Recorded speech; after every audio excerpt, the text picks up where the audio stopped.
다 같이 묵상 기도드림으로 주일 오전 예배 시작하겠습니다.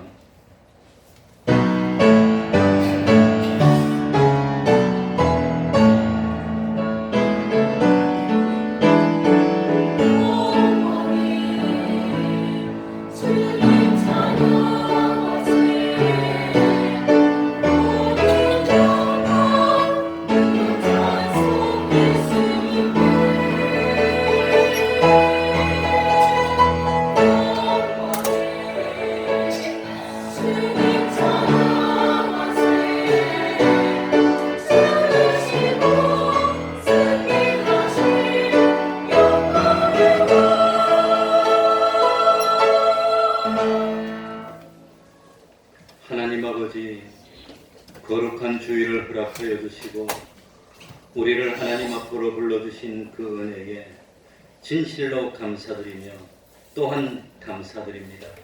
하나님 아버지, 저희들 여러 가지로 부족한 점이 많고 참 깨닫기를 더디하는 미련한 종들입니다. 하나님 아버지, 저희들을 하루하루 지날 때마다 하나님의 형상으로 이루어 주시고 우리의 부족을 주님의 대속으로 다 채워 주시옵소서. 우리들이 여러 가지로 부족하고 모자랄지라도 허물이 많을지라도 여호와 하나님을 목자로 삼고 우리 주님이 인도하시는 대로 순종하고 따르기만 하면 평생에 부족함이 없는 삶을 살게 된다 하였습니다.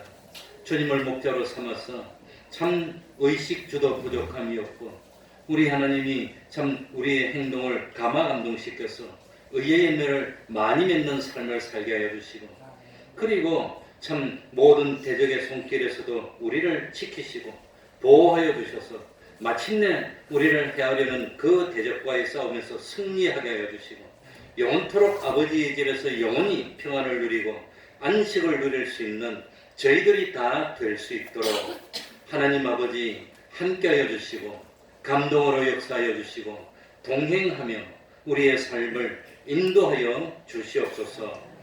우리 태평동교회 여러 가지로 부족하지만 참 믿음은 으뜸이 되는 교회 되게 하여 주시고 하나님의 기적과 축복이 날마다 나타나서 감사가 넘치며 기쁨으로 충성하는 몸된 교회에 이룰 수 있도록 은혜 베풀어 주옵소서. 이 시간 예배에 말씀으로 찾아와 주시고 악령이 틈타지 못하게 하여 주옵소서. 진실로 신령과 진정의 예배드리는 저희들이 되게 하여 주옵소서. 주님의 이름으로 모인 곳곳마다 하나님의 은총이 함께하여 주시기를 바라며 예수님 이름으로 기도하옵나이다. 아멘. 다 같이 자리에서 일어나셔서 찬송가 23장입니다. 찬송가 23장입니다.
사도신경으로 신앙 고백하겠습니다.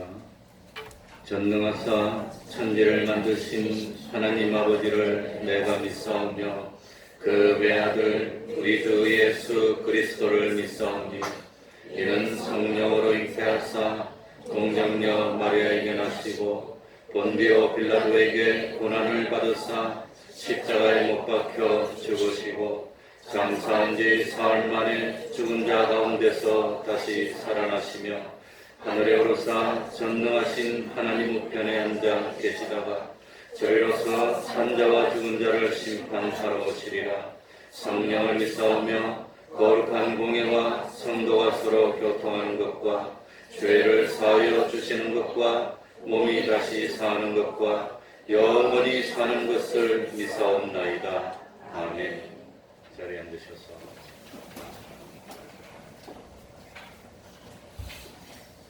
찬송가 364장이 되겠습니다. 찬송가 364장입니다.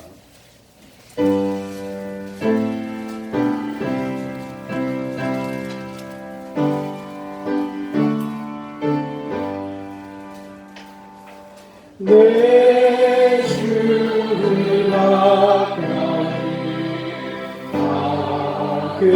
아뢰하는 십자가 진 같은 고생이라 내 인생 소원은 늘 찬송하면서 주께로 나가기 원합니다. 내 고생하는 것 나보니 올내게 되고자 왔습니다. 무대도 소원이 늘 찬송하면서 주께로 나가기 원합니다. 천성에 가니 엄마여도 생명길 되나니 은혜로라. 천사를 부르니 늘 찬송하면서 주께로 나가기 원합니다. 야곱이 잠깨어 일어나는 헐다른 산으로 못 나가서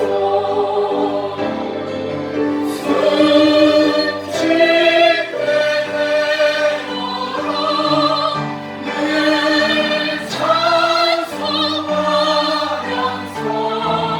주께로 나가기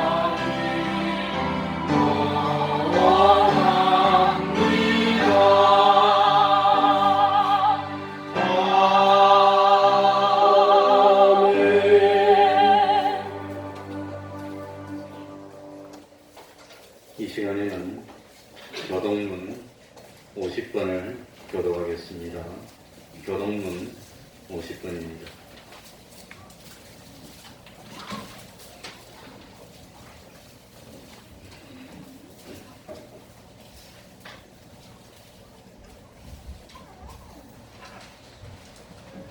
교동문 50번입니다.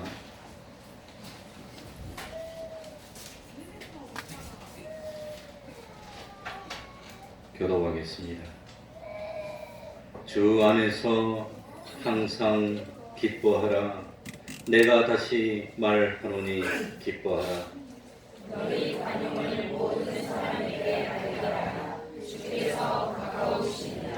아무것도 염려하지 말고 오직 모든 일에 기도와 간구로 그리하면 모든 지각에 뛰어난 하나님의 평강이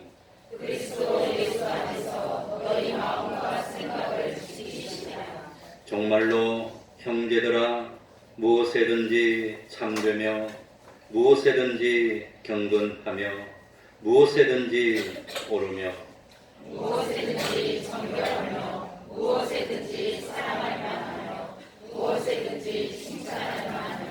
무슨 덕이 있든지 무슨 기림이 있든지 이것들을 생각하라.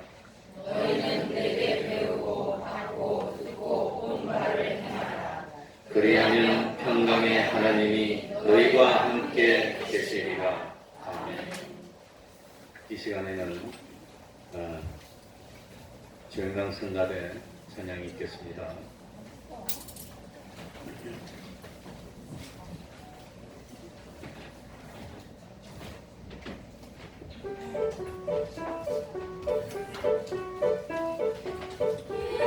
예수님이 말씀하시니 우리 변하여 포도주는데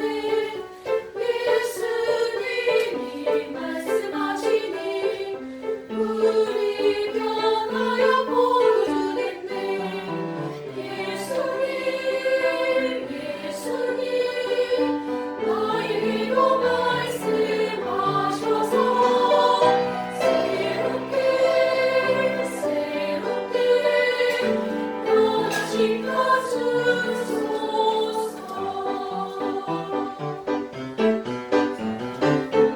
예수님이 말씀하시니 어디 배우고 눈을 떴더니 예수님이 말씀하시니 어디 배우고 눈을 떴더니 예수님 말씀하시니 죽은 나사로가 살아났더니 예수님이 말씀하시니 죽은 나사로가 살아났더니 예수님 내게로 말씀하셔서 내 삶을 새롭게 변하시려 주소서. 예수님 내게로 말씀하셔서 나를 새롭게 하소서. 예수님이 말씀하시니 거친 파도가 잠잠해졌네. 예수님이 말씀하시니 거친 파도가 잠잠해졌네. 예수님 나에게로 말씀하셔서 새롭게 변하신다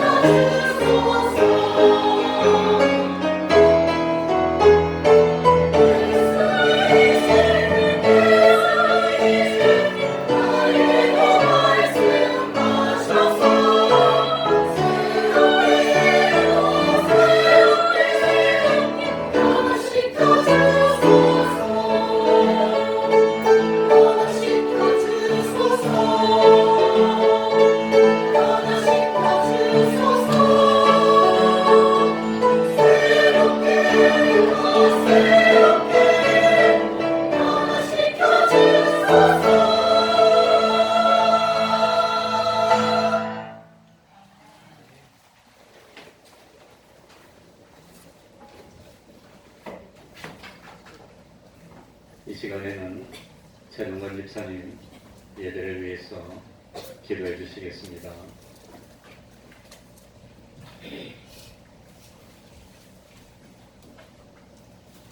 다 같이 기도드리겠습니다.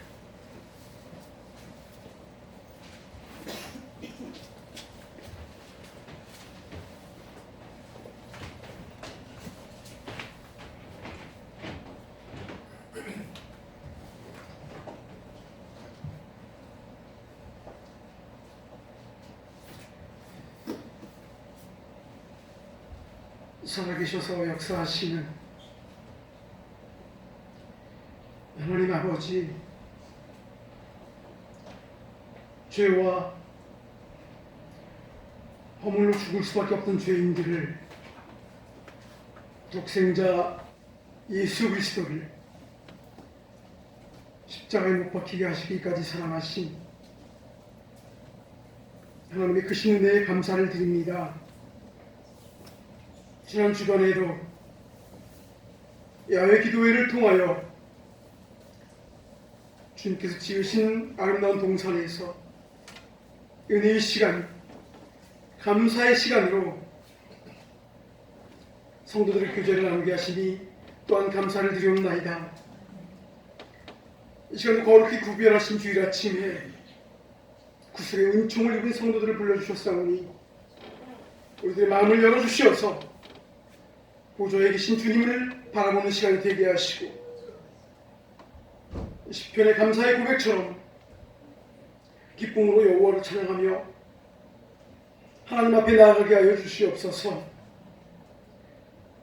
먼저 바라보긴 하나님이 구하시는 제사는 상한 심령이라 하셨사오니 우리들을 거울과 같은 하나님의 말씀에 비추어보며 주홍 같은 죄가 눈과 같이 되기를 간구하오니 안개의 사라짐처럼 우리 죄과를 도말하여 주시며 우리 속에 정한 마음을 창조하시고 정직한 영을 새롭게 하사 우리의 입술의 말과 마음의 묵상이 주께 연락되어주는 귀한 시간이 되게 하여 주시옵소서. 사랑과 은혜가 충만하신 하나님 아버지, 우리 태평동교회를 축복하여 주시옵소서. 우리 교회가 사람을 세우는 교회를 지향하며 진리의 기둥과 터로 든든히 세워가게 하옵소서. 그 터 위에 생명과 사랑을 더해 영적 부흥의 공동체로 거듭 성장하게 하시어서 하나님의 사명을 잘 감당하는 교회가 되게 하여 주시옵소서. 하나님의 선하시고 기뻐하시고 온전하신 뜻이 무엇인지를 분별하여 믿음의 역사와 사랑의 수고와 소망의 인내를 기억하여 믿음의 소문이 나는 모범적인 교회가 되게 하여 주시옵소서. 우리 교회 속에 있는 많은 믿음의 가정들을 기억하여 주시옵소서. 내 생각과 내 계획보다 크신 주님만을 생각하며 더욱 선한 길로 인도하신 주님을 따르게 하옵시고 여기까지 오신 에베네셀 하나님을 더욱 신뢰하고 의지하며 살아가게 하여 주시옵소서. 지금 이 순간에도 살아계셔서 쉬지 않고 일하시는 주님을 경험하며 부활의 능력으로 승리의 삶을 살아갈 수 있도록 인도하여 주시옵소서. 이 시간 말씀을 들고 서시는 하나님의 종 목사님에게 성령의 능력을 붙들어 주시고 영육간의 강건함을 허락하사 능력의 말씀과 살아 역사하는 생명의 말씀을 온전히 선포하게 하옵소서. 오늘 예배 가운데 임재하시는 주님, 저희가 예배 가운데 하나님을 만나기를 원합니다. 말씀을 듣는 저희들의 마음이 은혜를 사모하도록 마음을 열어주시고 저희들에게 들을 귀가 있게 하시어서 오늘 주시는 말씀으로 고치고 깨어지고 위로받고 새로운 희망으로 다시 빛된 자녀로서 살아가도록 인도하여 주시기를 원합니다. 주님의 영광을 위해 이름도 없이 빛도 없이 충성하는 주의 일꾼들을 기억하시고 축복하옵소서. 오늘 하나님께 영광 돌리기 위해 준비한 주영광 성가대의 찬양을 기뻐 받으시고 저희가 입술로만 부르는 찬양이 아니라 신령과 진정으로 드리는 찬양이 되게 하옵소서. 이 모든 말씀을 우리를 구원하신 예수 그리스도의 이름으로 기도드리옵나이다.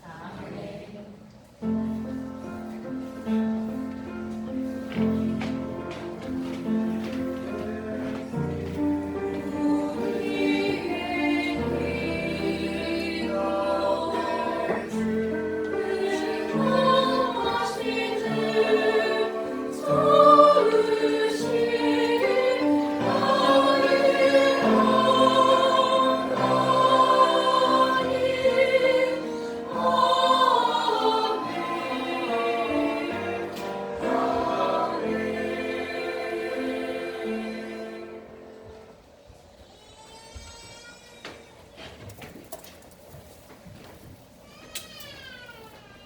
하나님의 말씀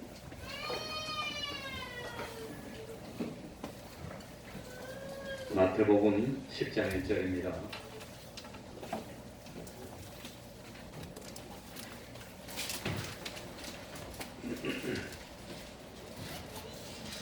제가 읽겠습니다. 마태복음 10장 1절.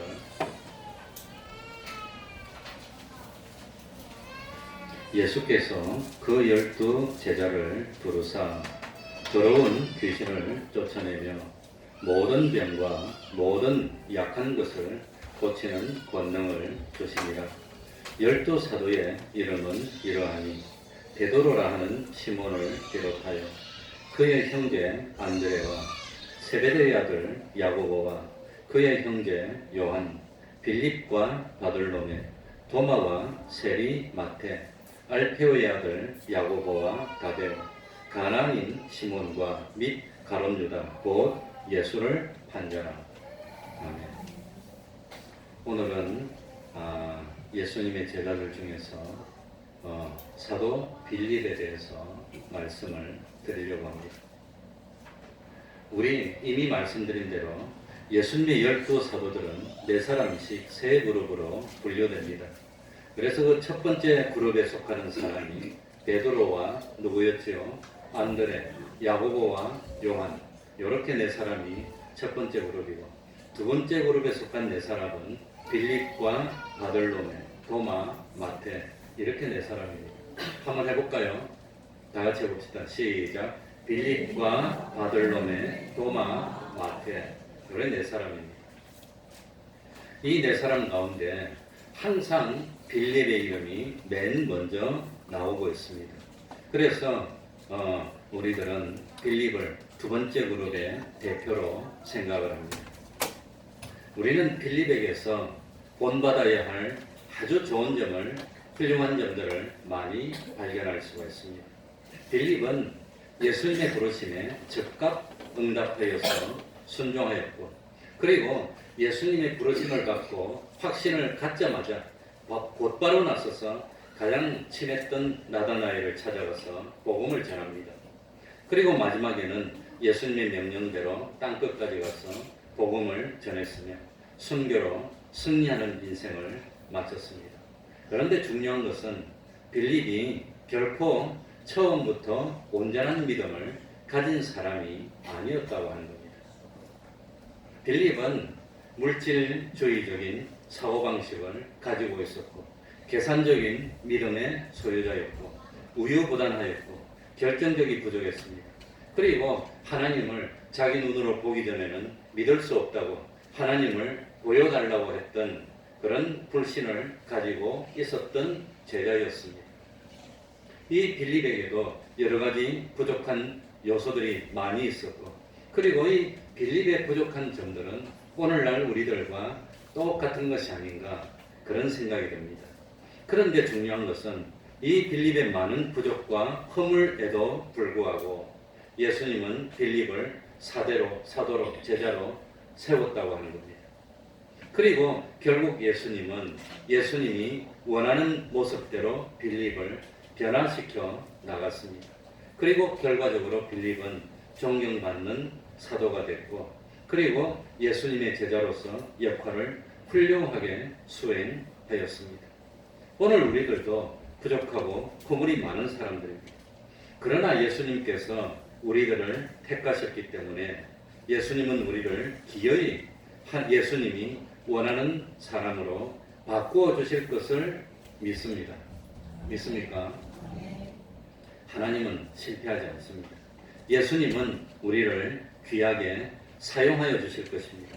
이런 믿음을 가지고 그리스도의 심판대 앞에 섰을 때 우리들도 잘하였도다, 착하고 충성된 종아라는 칭찬을 받는 우리가 되어야 되겠습니다.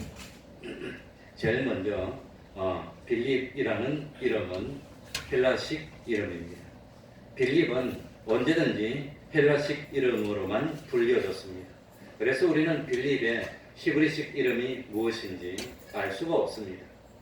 헬라식 이름으로만 불려졌던 두 사람의 제자가 누구였지요? 빌립과 안드레 두 사람입니다. 그 나머지 10명은 모두 히브리식 이름을 사용했습니다. 근데 빌립이라는 이름의 뜻은 아주 독특합니다. 이 빌립이 무슨 뜻이냐 하면은 그 타고 다니는 말을 사랑하는 자, lover of horses 그렇게 되어 있습니다. 그 빌립의 아버지는 자기 아들 빌립의 이름을 지어주면서 말을 사랑하는 자라는 이름을 지어줬습니다. 왜 그런 이름을 지어줬나? 그건 알 수가 없습니다.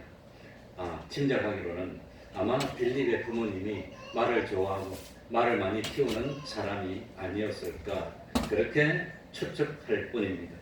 그리고 빌립이란 성경에는 빌립의 가족에 대한 언급이 전혀 없습니다. 예를 들어서 베드로는 동생이 누구지요? 안드레고. 그리고 베드로는 결혼을 해서 아내가 있고, 그리고 장모님을 모시고 동생과 함께 같은 집에 살았고, 베드로 아버지는 요나고 어머니는 요한나고 이런 가족들을 알고 있습니다. 특별히 이 성경에는 보면 출신을 중요하게 여겨서 할아버지는 누구고 아버지는 누구고 뭐 그런 거 누구의 아들 누구의 손자 그런 걸 쭉 밝힙니다.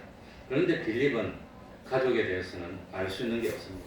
야고보 요한도 형제고 아버지는 세베드이고 어머니는 살로메고, 그런데 빌립은 알려진 것이 아무것도 없고 단지 12지파 중에서 스볼론 지파라고 알려져 있고, 특별히 이 12제자 가운데 빌립은 헬라 문화권, 그리스 문화권의 영향을 가장 많이 받았다고 전해져 있습니다. 그리고 빌립은 마지막에 그리스 헬라 지방에 가서 복음을 전하다가 순교하고 하는 되어갑니다.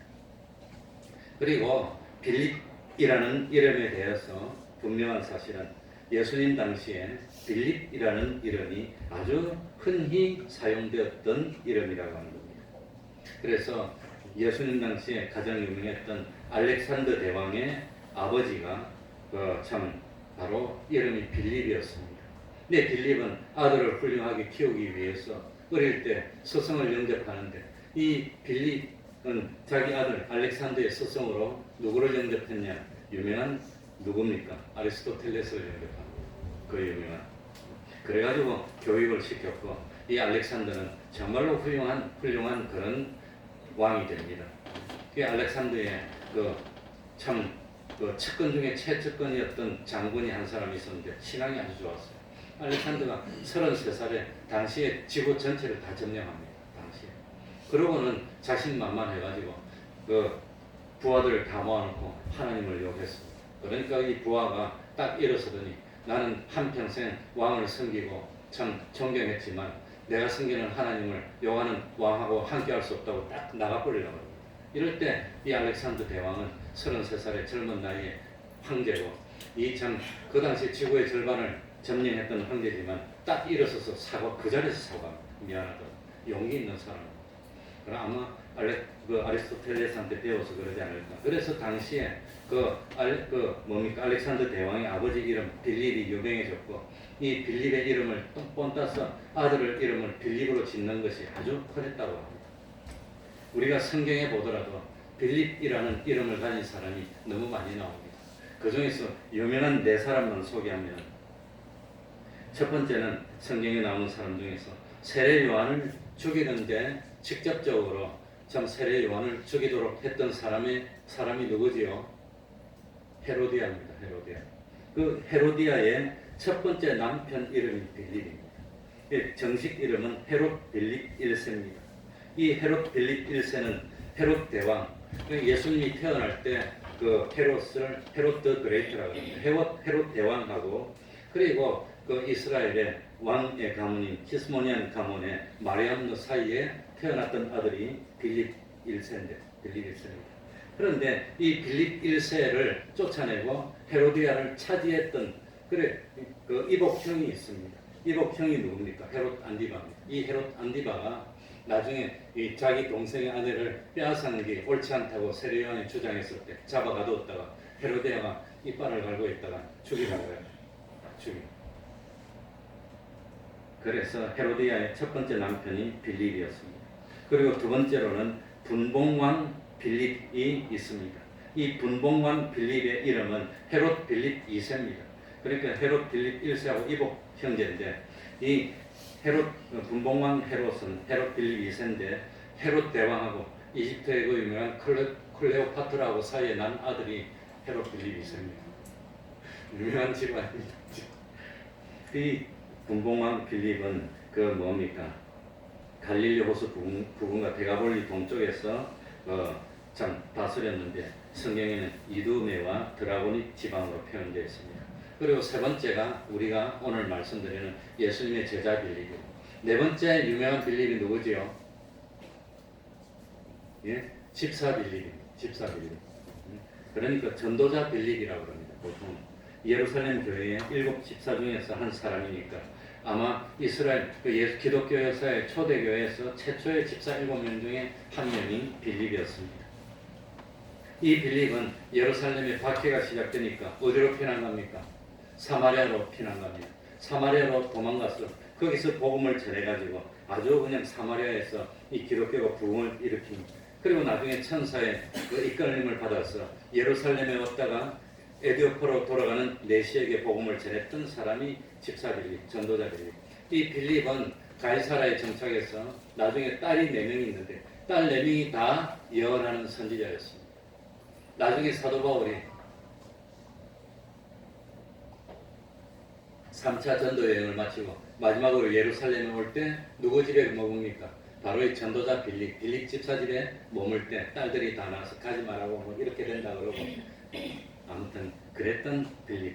그러니까 전도자 빌립하고 사도 빌립하고 분명히 구별할 줄 아는 우리가 되어야 됩니다. 자, 빌립은 어디 출신이었죠? 몇 번 말씀드렸습니다. 요한복음 1장 44절에 빌립은 안드레와 베드로와 한 동네 어디 사람이지요? 베세다 사람. 베세다는 어디냐면 갈릴리 호수 왼쪽은 가버나움이고 오른쪽에 베세다가 있습니다. 그러니까 예수님이 주로 갈릴리 지방에서 그 활동을 했고 그랬는데 이 갈릴리 지방에 있는 한 동네가 베세다인데, 베세다를 하면 무엇으로 유명하지요? 예수님이 어떤 기적을 일으켰지요? 베세다에서 무슨 기적? 오병이어 기적. 네, 요리에 들어가니까 딱 기억하고 오병이의 기적을 일으켰습니다. 그리고 이 베세다에서 소경의 눈을 띄워줬습니다. 그런데 이 베세다 사람들이 예수님을 믿지 않고 배척합니다. 그래가지고 예수님에게 제일 진노받았던 2 도시 중에 한 도시가 베세다입니다. 예수님이 진노했던 2 도시가 뭐지요? 마태복음 11장 27절. 화 있을진저 어디야? 고라시나. 화 있을진저 베세다야. 너희에게서 행한 모든 권능을 두로와 시돈에게서 행하였다면 저희가 벌써 베옷을 제 앉아 회개하였으리라. 그러니까 이 참 베세다 하나 고라시는 예수님의 본거지인 가버나움에서 가까운 도시였고, 특별히 예수님 베세다에서 이렇게 기적을 행했는데도 베세다 사람들이 예수님을 배척했던 겁니다. 그래서 예수님이 베세다에 대해서 이렇게 진노를 했는데, 그 베세다 출신 중에서 12제자 중에 한 사람이 나왔는데 그 사람이 누구라 말입니까? 빌립이라고 하는 겁니다.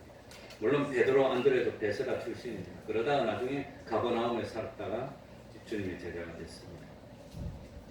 그래, 하나님은 우상의 도시인 갈대아 우르에서 아브라함을 택해서 부릅니다. 또 하나님은 소돔 고모라에서도 롯을 구출해냅니다. 예수님은 베세다에서도 누구를 불러냈지요? 빌립을 불러내서 제자로 삼았다고 합니다. 이 베세다는 무슨 뜻이냐면은 사냥하는 집이란 뜻입니다. 사냥, 고기잡이 하는 집이란 뜻입니다. 그런데 이 베세다가 어디 옆에 있지요? 갈릴리 바다 옆에서 사냥하면 직업이 뭐라 말입니까? 어부라고 하는 겁니다. 그래서 빌립도 직업이 어부라고 알려져 있습니다. 그래서 이 빌립은 어린 시절에 안드레와 베드로 형제와 같은 베세다에 살면서 서로 친한 관계가 아니었을까. 그래서 베드로와 안드레, 그 다음 누구가 친했지요? 야고보와 요한, 그리고 빌립까지 다 친했습니다. 그러니까 예수님의 12제자 중에서 5사람의 제자가 제자로 불리우기 전에도 친구 사이였다고 합니다. 놀라운 일입니다. 친구 사이였습니다. 그래가지고 베드로, 안드레, 야고보, 요한은 같은 그룹에 속했고, 그 다음에 같은 그룹은 아니지만 빌립도 베드로, 안드레, 야고보, 요한하고 아주 친했습니다. 그래서 마태복음에도 이 빌립에 대한 내용이 안 나와요. 하나도 안 나와요. 마가복음에도 안 나와요. 누가복음에도 안 나와. 어디에 나올까요? 요한복음에만 나옵니다. 왜냐하면 사도 요한하고 빌립하고 친했기 때문에. 그래서 아마도 하나님이 감동을 줘서 자기 친했던 친구였던 빌립에 대한 그런 그 사건들을 기억하고 있다가 사도 요한이 하나님의 감동을 받아서 요한복음을 기록하면서 빌립에 대한 이야기를 많이 기록했다고 합니다. 그러니 마태복음, 마가복음, 누가복음에는 빌립 이름만 나오고 빌립에 대한 사건은 하나도 안 나옵니다. 요한복음에 나옵니다.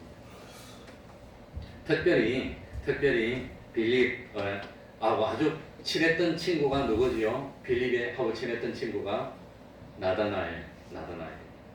그래서 빌립하고 나다나엘이 같이 나옵니다. 그래가지고 요한복음 21장에 보면 예수님이 십자가를 지시고 나중에 부활하시고 난 뒤에 갈릴리 어느 산에서 만나자 그럽니다.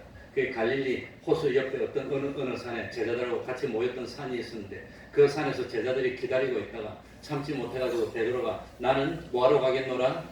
물고기를 잡으러 가겠노라. 그래가지고 베드로가 앞장서가지고 6명의 제자들을 합해갖고 7명의 제자들이 물고기를 잡으러 갑니다. 그게 요한복음 21장 1, 2, 3절에 나옵니다. 그 후에 예수께서 디베랴 바다에서 또 제자들에게 자기를 나타내셨으니 나타내신 일이 이러하니라. 시몬 베드로와 디두모라 하는 도마와 갈릴리 가나 사람 나다나엘과 세베대의 아들들과 다른 제자 둘이 있었으니.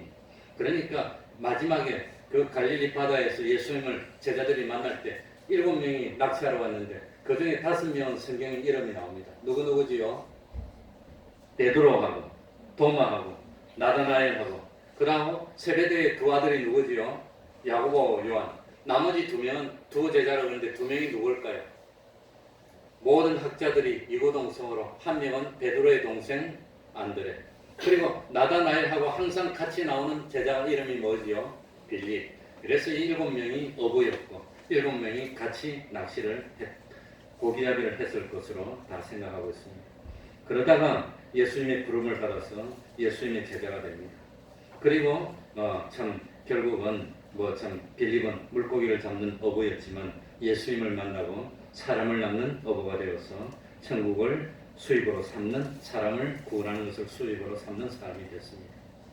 특별히 이 요한복음에 보면 예수님이 빌립을 부르는 모습에 대해서 기록이 자세히 되어 있습니다. 요한복음 1장 43절입니다. 제가 읽어드리겠습니다.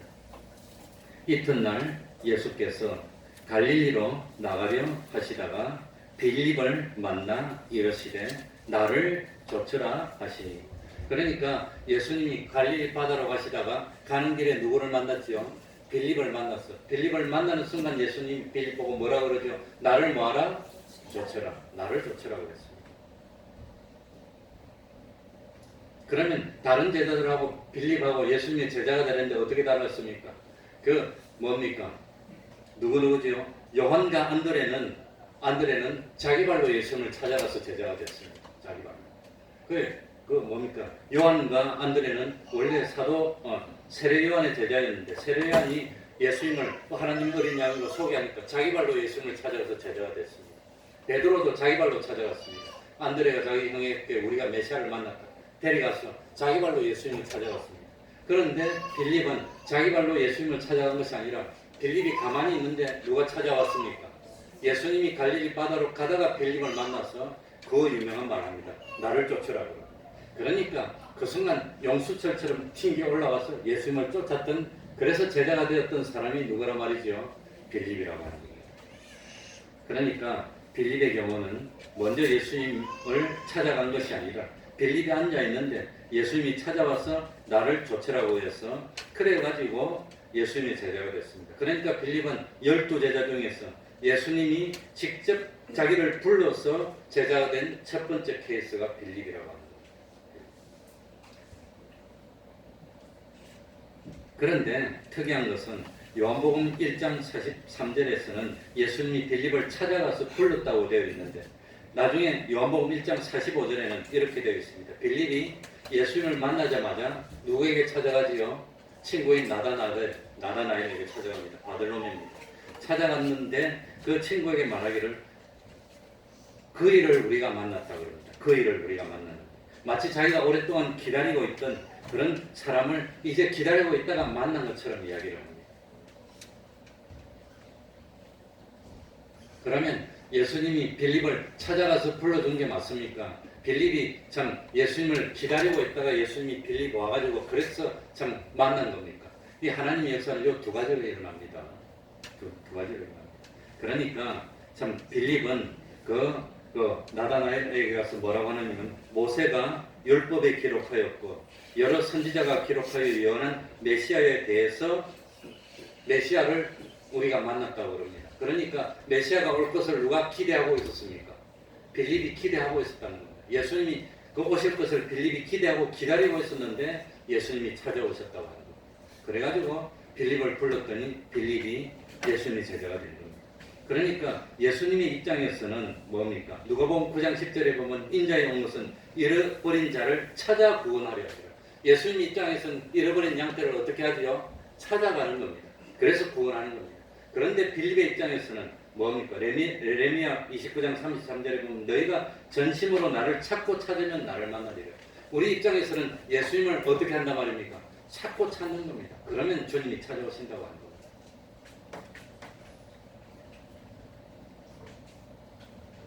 그래서 빌립은 예수님을 만나고 난 뒤에 제일 먼저 한 일이 안드레하고 똑같이 누구를 찾아갔어요? 제일 친한 친구였던 나다나엘을 찾아가서 복음을 전하는 겁니다. 그래서 요한복음 1장 45절에 보면 빌립이 나다나엘을 찾아 이르되 모세가 율법에 기록하였고 여러 선지자가 기록한 그 일을 우리가 만났으니 요셉의 아들 나사렛 예수라. 요셉. 그러니까 빌립은 예수님을 누구로 소개합니까? 누구의 아들? 요셉의 아들. 요셉의 아들 나사렛 예수라고 설명합니다. 그러니까 빌립이 예수님을 소개한 내용은 완벽하지 못했고 부족함이 많았다고 하는 겁니다. 예수님을 누구의 아들로, 요셉의 아들로 소개했지 동정녀를 통해서 마리아에게 낳았다는 그걸 소개하지를 못했습니다. 또 빌립은 예수님을 나사렛 예수라고 부릅니다. 그런데 예수님은 어디에서 태어나지요? 베들레헴에서. 베들레헴에서 태어날 것이 미가서에 예언되어 있는데 베들레헴에서 태어났다는 걸 소개하지 못합니다. 그래서 나다나엘이 반발합니다. 빌립에게 가서 모세가 율법에 예언했고 그 예언했던 선지자를 내가 만났는데 그분이 메시아가 틀림없어. 그러면서 예수님에 대해서 소개하면서 요셉의 아들이고 뭡니까? 이 참 나사렛에서 나서 그러니까 나다나엘이 그 자리에서 반발합니다. 나사렛에서 무슨 선한 것이 나겠느냐고 반발하면서 받아들이지 않습니다. 이때 빌립은 유명한 말을 합니다. 말로 설득하지 않고 자기 친구였던 나다나엘에게 예수님에 대해서 소개하면서 단 한마디를 했는데 뭐라고 했을까요? 와보라, come and see입니다. 와보라, 와서 보라는 거예요. 아주 유명한 말입니다. 그래서 지금도 전도하는데 필요가 뭐냐? 와서 보라고. 와서 한 번만 보라. 이게 말이 무슨 뜻이겠습니까? 여기서 내가 참 자세히 알지도 못하는 것을 억지로 설명해도 되지가 않을 것이고 논쟁해도 소용없고 내가 설명해도 소용없고 직접 와서 너도 내가 들은 것처럼 예수님의 말씀을 한 번만 들어보라. 그러면 너도 내가 깨달은 것처럼 예수님이 메시아이고 구세주인 것을 너도 알게 될 것이라고 합니다. 그래서 유용한 말 와서 보라. 그 자리에서 맞다고 막 싸우고 할 필요가 없이 너도 와서 한 번만 예수님을 만나보면 나처럼 알게 된다는 거예요. 그래서 빌립의 간절한 권유에 따라서 예수님께 와서 만나보고 예수님의 제자가 됐던 사람이 그 빌립 다음에 나오는 나다나엘입니다. 그래서 이 성경에 보면 12제자의 이름들이 쭉 나올 때 전부 다 단 한 번만 바뀌고 전부 다 뭐로 나오느냐 하면 빌립 다음에 나다나엘부터 나옵니다. 나다나엘이 있는 데는 꼭 빌립이 나옵니다. 그래서 우리들도 참 주님을 만나는 그 벅찬 감동을 이웃에게 전달해서 와서 보소 주님을 한번 만나보라고 말할 수 있는 우리가 됐으면 좋겠습니다. 내가 주님을 만났는데 정말 구원할 확신을 가지게 됐고 기뻐서 어쩔 줄을 모르겠는데 내가 그 표현을 해도 잘 안 되고 소개가 잘 안 되니까 와서 보라고 할 수 있는 우리가 됐으면 좋겠습니다. 그 다음에 빌립의 신앙에 대해서 말씀드리겠습니다. 빌립의 신앙은 오늘날 우리 대부분의 사람의 신앙과 너무나 비슷한 것 같아요. 첫 번째, 빌립은 계산적인 합리주의자였습니다. 합리주의자. 우리도 그러지 않습니까? 합리주의적으로 계산하고 예수를 믿지 않습니까? 예수님이 베스다에 들여서 오병이의 기적을 베푸실 때 남자만 5,000명, 남자하고 여자하고 똑같으면 10,000명, 어린아이하고 나이 많은 사람 같으면까지 하면 어떤 사람은 2만 명이 넘는 걸로 설명하는 사람도 있습니다. 이런 가운데 저녁이 됐습니다. 예수님은 빌립에게 물었습니다. 우리가 어디서 떡을 사서 이 사람들로 먹게 하겠느냐 물어봤습니다. 그러니까 계산에 빨랐던 빌립은 계산해가지고 뭐라고 대답합니까? 200데나리온의 떡을 사서 줘도 참 부족할 것 같습니다. 적어도 200데나리온의 떡은 있어야 될 것 같습니다. 계산적으로는 정말 정확하게 계산했을 수도 있습니다. 그러나 빌립은 예수님이 원하는 대답을 하지 못했다고 하는 겁니다. 빌립은 예수님의 질문을 듣고 무리들에게 떡을 조금씩 먹이는데 이 사람이 몇 명이고 한 명당 얼마씩 필요하고 그러니까 전체 200데나리온 정도 떡이 있어야 되겠고 이 정도 떡은 어디 가서 구할 수가 없어서 우리가 이 문제를 해결할 수 없습니다. 이걸 주장했던 계산적이고 논리적이고 합리적인 사람이었지만 뭘 생각 못했습니까? 이 빌립의 계산 속에 뭐가 없었습니까? 믿음은 전혀 없었다는 겁니다. 믿음은 전혀 없었어. 그저 인간적이고 이 합리적이고 이것만 했지 전혀 믿음이 없었습니다. 예수님이 참 뭡니까? 예수님이 이 병든 사람을 기적으로 고쳐주시기도 했고 뭐 예수님이 물질을